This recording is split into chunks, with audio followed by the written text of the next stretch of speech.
Hi, everyone, and welcome to a very special edition of MissTrial, our new podcast with my fabulous co-hosts, Karen Agnifilo and Kathleen Rice. And we have a guest today, our guest of honor, Michael Cohen, who is a friend and a longtime client of mine. We may talk about our journey together over the course of this podcast. As a testament to their commitment, Kathleen and Karen, as you can probably tell, are both in transit, one on a train, one in the back of a car, but wanted to be here today. Hopefully video and audio will keep.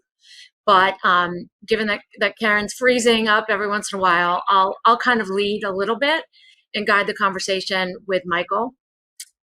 So Michael, I think that the first question is, how are you feeling? What has the last day been like for you?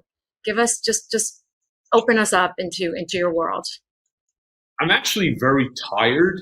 I did MSNBC last night with you, Danya. Always, of course, you're stealing the show because you're brilliant and fantastic. And then this morning I did Good Morning America. So physically I'm tired, but really more like mentally and emotionally, I really am. This has been a very long journey. I mean, this is a 6-year journey for me. And so, I'm really kind of tired, emotionally, physically, and mentally tired. Yeah. So I've known you for the past 4 of the 6 years. And we first met when you were in solitary confinement. So we met virtually. Your wife, Laura, who is absolutely wonderful, such a stalwart, had found me and reached out to me and asked me to advocate on your behalf after you had been unconstitutionally remanded to prison for the audacity of writing a tell-all book about your former boss and then President Donald Trump. And in violation of your First Amendments, you were thrown into prison. And so we filed an emergency application and a habeas petition to get you out. But I've been a lawyer for over 25 years now as a federal prosecutor, state prosecutor, defense lawyer, in-house lawyer, everywhere. And I always invested in my clients. I had never met anyone in the kind of, in the predicament I don't even have a word for what you were going through at that time. It was, you recall, you were first thrown into lockup in shackles, in freezing conditions, and then you were transferred to Otisville. I remember that first weekend, it was well over 100 degrees in your cell with no ventilation. It was just... And let's not forget, and a broken window where at nighttime when it would rain in on me and the flies would come in. The toilet was broken. The cell that they put me in was absolutely horrific living condition, if you could even call it living condition at all. But I don't think you get enough credit, to be honest with you, Danya, on that writ of habeas corpus that you filed on my behalf, whereby Judge Alvin K. Hellerstein, in one of the most incredible decisions I think I've ever seen or even ever heard of, where he turns around and he claims that this is retaliation by the President of the United States of America by and through a willing and complicit Attorney General, Bill Barr, weaponizing the Justice Department to retaliate against a critic. I mean, it's mind-boggling to me. I mean, this is actually taught in a couple of law schools where how is something like this even possible? So when we listen to Donald talk about the Biden administration weaponizing the Justice Department against him, what he's really doing is projecting, because he knows exactly what he did to me. And so he thinks that everyone is as complicit and guilty and corrupt as he is. And so he's projecting what he did to me onto himself, which is complete nonsense. It truly was. I mean, the conditions obviously were deplorable, but more than that, there was a sense of, how is this happening? How is this happening in America? You've described yourself as a political prisoner, and that's what it was. So thank goodness we were able to get swift justice and get you out Well, And swift then to some people. It's not swift in fast the eyes enough. of the law, not 16 additional days. I did 51 days in total of solitary confinement the first time, which was also another action by Trump using the weaponization of the Justice Department. What they did is I was supposed to be released on day 14. They were holding everybody that, was subject to comorbidities due to COVID for 14 days, which was, pursuant to the CARES Act for the incubation period. On day 13, as I watched 8 other fellow inmates who were supposed to be released at the same time, speaking and reaching out, because I could see them through the door, reaching out to their family to pick them up the following day. Instead, I got one of the members of the prison come to me and say, "You're not leaving tomorrow." I said, "Well, why not?" "Well, your file was pulled by Washington for review." I said, "What are you talking about?" I have significant comorbidities. I blew a series of pulmonary embolists that almost ended my life. And if you catch COVID, when you have that sort of blood clotting issues and embolisms, it's a death sentence. They're like, "Well, it's not up for discussion or debate." I said, "Well, how long?" They said, "I don't know." It was another 3 weeks. I did 35 days in solitary confinement, again, in these horrible, horrible conditions, until I was ultimately released. And then several weeks later, right, under a lie, they end up remanding me back because I refused to sign, as you described it, that counterfeit fraudulent document that just doesn't even exist in the system. And that's what, we're going to the Supreme Court on this case, July 10th, the day before Trump's sentencing.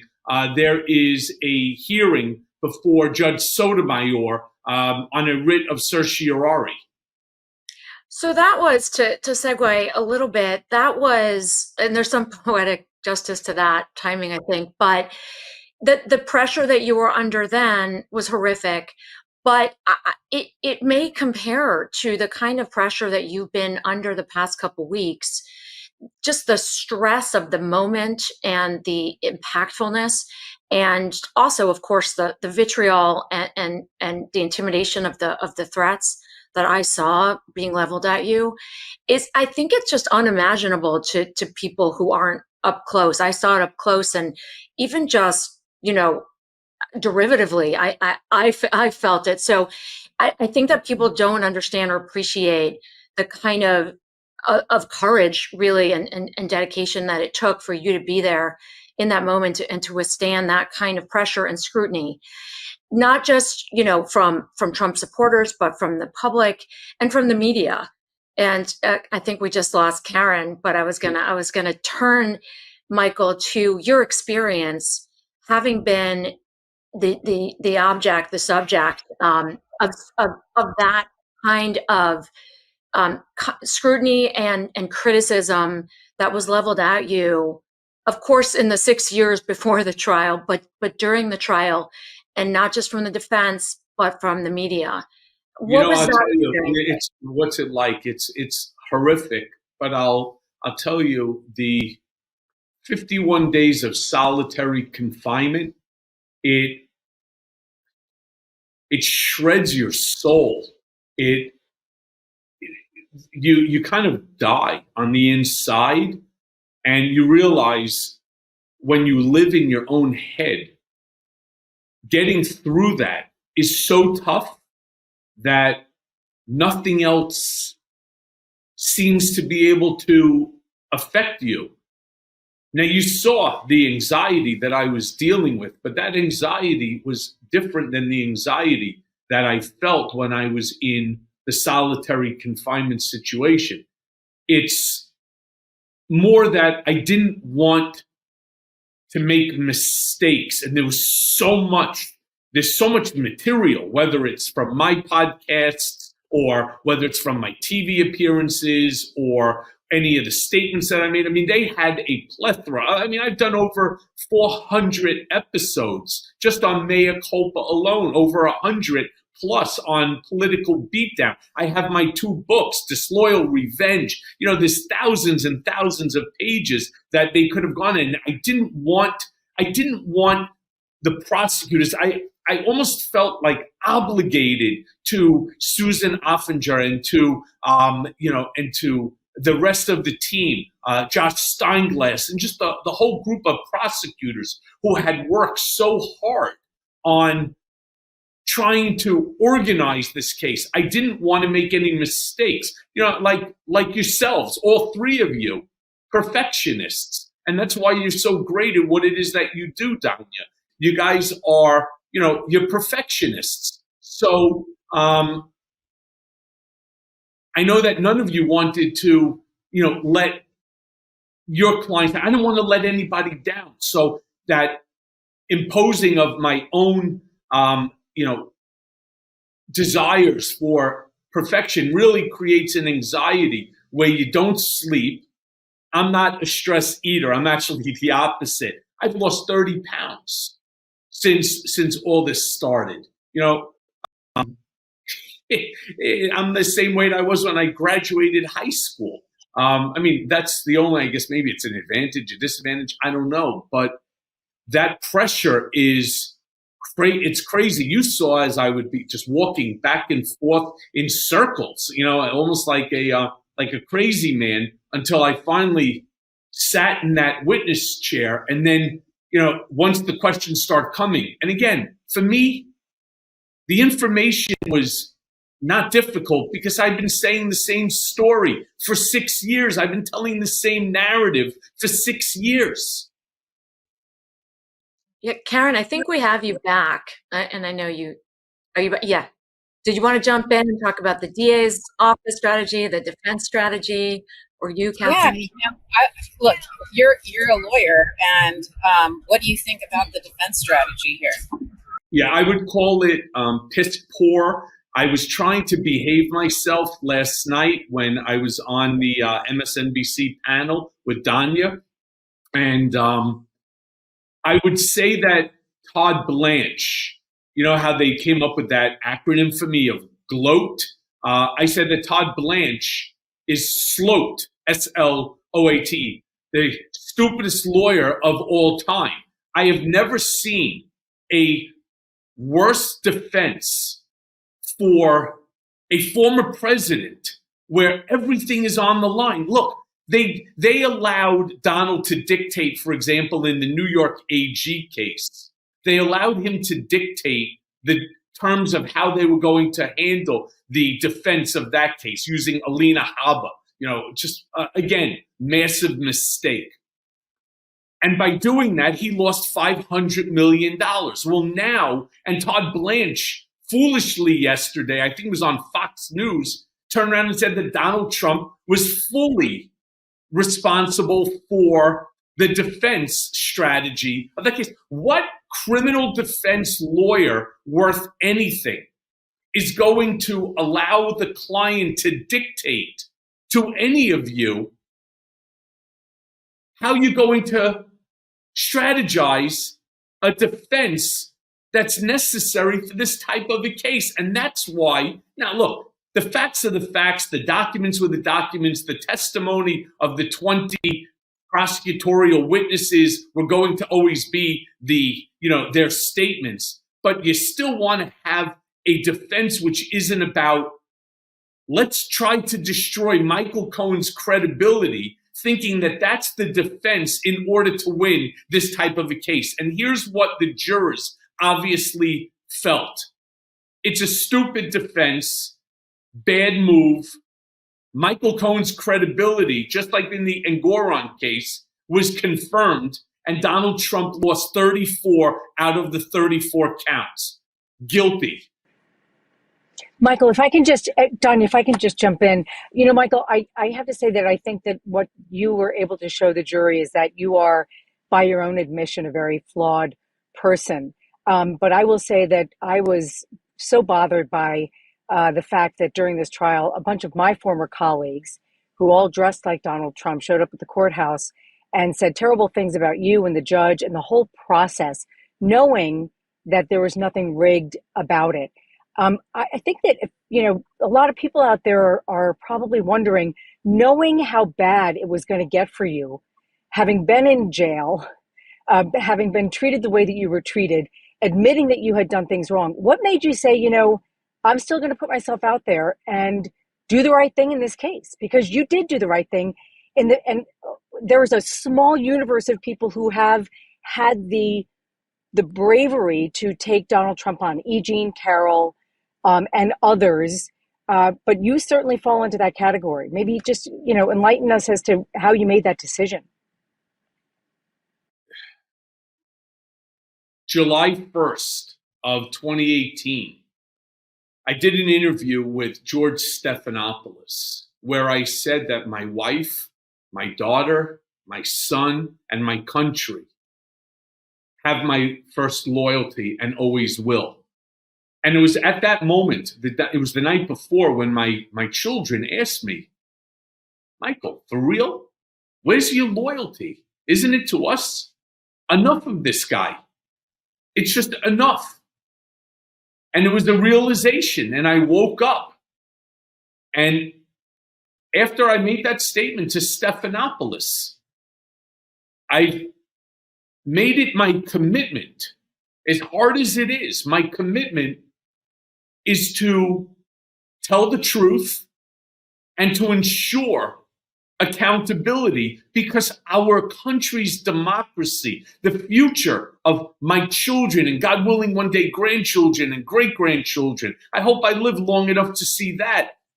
My hope is that I would leave this world knowing that this country is better then than it is today, and it's not. We're losing precious freedoms. The fact that my daughter has less rights than my grandmother is something that I'm just willing to take on that fight. I know it sounds, it sounds lofty and so on, but it is legitimately how I feel about it. And I brushed aside the stupidity of MAGA Mike Johnson, right? Who is all but happy to see a woman lose reproductive rights, or J.D. Vance, or the Vivek Ramaswamy, or any of these other congressional idiots that I've had to deal with in the 7 different congressional hearings that I testified before. See, most people don't know I didn't just testify before one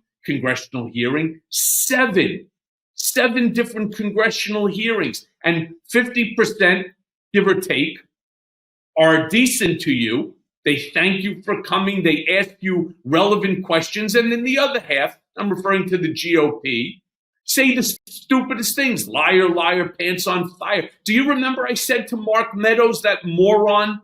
Do you remember I said to him, I know what you're doing. And I know the play that you're running, because I'm the one that wrote that play. I'm the one who wrote Trump's playbook. So you're not going to run that play on me. And look at what's happening to me. In a few weeks from now, I was going to prison. You don't want to be in my seat, so knock it off. Did he listen? No. Now look at him. He's an indicted co-conspirator. He's an idiot. Well, you made a very good point. And I do want to just also say that I should add Stormy Daniels to that list of people who have been brave enough to take on Donald Trump as well. Oh, no arguments from me on that. Yeah. I'll tell you that. Michael, one thing I think is so extraordinary about that moment, that moment of inflection in the summer of 2018, when you decided to turn away from the Trump camp, or cult, as you I think appropriately put it, was I didn't even realize it until Bob Costello took the stand. The amount of pressure that you were under, that sneaky campaign, that backdoor campaign to try and keep you in the fold, and him, your own lawyer, the person that you should be able to trust. He wasn't my lawyer, right? He was never my lawyer. Well, but he was trying to be your lawyer, and he, you had a privilege with him, and he's running around behind your back, calling you a drama queen because you're going through the worst moment of your life, calling you an asshole, and trying to keep you close to the Trump people, and that you had that come to Jesus moment with yourself and your family, and you said, no, that would have been the easier road, but instead you took this one. And I think people, I've now seen it for 4 years.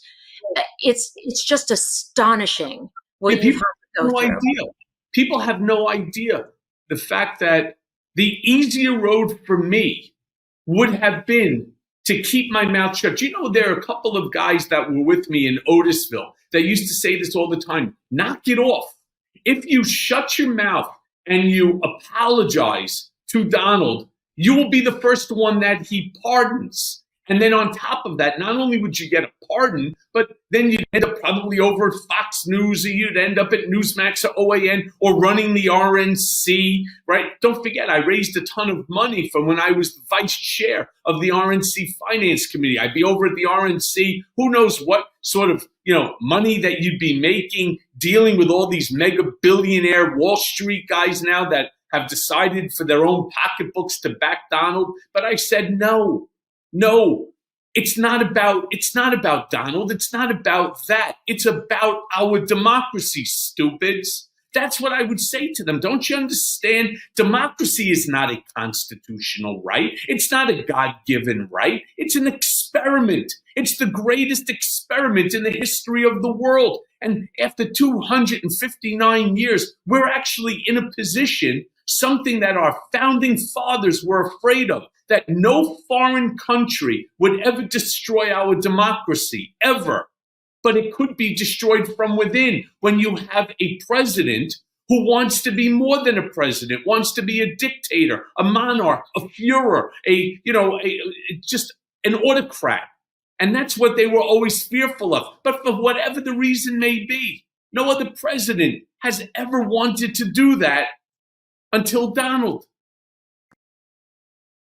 Michael, I want to just say that I know you are mindful of your time. I know you have to get off in 2 minutes, but you, I have to say, have done such an amazing job at redeeming yourself for anything that you've done in your past. Honestly, I just really want to thank you for your service to this country, because that's what you've done. It couldn't have been easy. It couldn't have been easy to have. Look, our worlds are so close in the sense that we both are on the Midas Touch Network. I obviously work with Danya and Kathleen, yet I've never spoken to you. And I've made it, I don't speak to my friends at the DA's office. I wanted to keep myself completely just neutral in this matter. And it could not have been easy hearing people like me comment about you. And I just want to I want you to hear from me how grateful and thankful I am to you for your sacrifice, and apologize if there's anything I did to make your life in any way difficult. But truly, your sacrifice is recognized, it's appreciated, and I just personally wanted to thank you for all that you've done for this country. Well, I appreciate that. Let me say something which may shock you. I appreciate the three of you, specifically, obviously, Danya. Right? I mean, if it wasn't for Danya, I probably would have died in Otisville, to be very honest with you. And I was prepared for that. But with both of, with all of your voices, I always, the expression that it takes a village to raise a child. Well, I also believe that it takes a community in order to protect democracy. And Midas Touch Network and having the three of you on, expressing as intelligently and as cohesively as you do, the importance of the things that are taking place right now, so that we can expand this community together to ensure that come November, that more people understand, whether Republican, Democrat, Independent, it makes no difference. They have to understand that the future of America is on the line, and the future of America and America's democracy is more important than any one individual person. So, the three of you also play a very important role in where we're at today, why Donald Trump was held accountable for, these 34. And look, have there been a lot of things, said about me? Absolutely. Are they mean? Absolutely. Do they hurt? Sure. Do you get over it? Absolutely. I mean, today, Trump held a press conference. It was almost as meandering and wandering as Todd Blanche's questioning on cross-examination, which bounced all over the place. But I put out this response because he attacked me again. You know, oh, he can't mention my name, can't do it, right? And he just goes on and on. So I issued a statement, right? Trump's press conference was nothing shy of a batshit crazy avalanche of broken brain word manure, because that's what it's become. I mean, it's the same rambling stupidity that when he was in the cage outside of, outside the courtroom, and he would do the same thing every day. Does he not understand that he's just rambling on and on and on, and that people are even walking away from his rallies because it's like, yeah, we've heard all of your grievances and gripes. Now, what are you going to do for America? And to bring that home to the three of you, you guys create, again, this community of your followers and so on. And the sole purpose that I see for all of us doing what we do is to ensure that come November, that Joe Biden and Kamala Harris are reelected to president and vice president of the United States. Because then and only then do I think that people will start to wake up and say, listen, this guy lost 2020. They've lost 2022. All the midterms, all of the special elections have all gone Democrat. There's got to be a reason. And what is the reason? It's Donald J. Trump. Agree with you. The press conference this morning maddened me so much for so many reasons. You know, I don't mind people in this country having legitimate disagreements about issues, right? But when you just flat out lie, that's where I have an issue. And Donald Trump just lies. You know, for example, I just want to say, he said, you know, why isn't Alvin Bragg prosecuting real crime? You know, the city has never seen crime like this before. Murders in New York City since Alvin Bragg became DA are down 27%. Shootings are down 45%. So I just want to say that because it drives me crazy, just the lies that he spreads. But I am mindful of your time. We have to let you go. And I just really am so grateful. And thank you so much for being on this brand new show that I am so thrilled to be co-hosts with Danya and Kathleen with. Yeah, well, thank you to the three of you as well. And we will see each other now when I'm in the office. Karen, now we could talk to one another. And Jennifer, I hope to see you soon. Now we can say hi. Yes. Danya, I speak to every single day. I'll talk to you later. All right. Thank you, Michael. Bye, guys. Love this video? Make sure you stay up to date on the latest breaking news and all things Midas by signing up to the Midas Touch newsletter at MidasTouch.com/newsletter.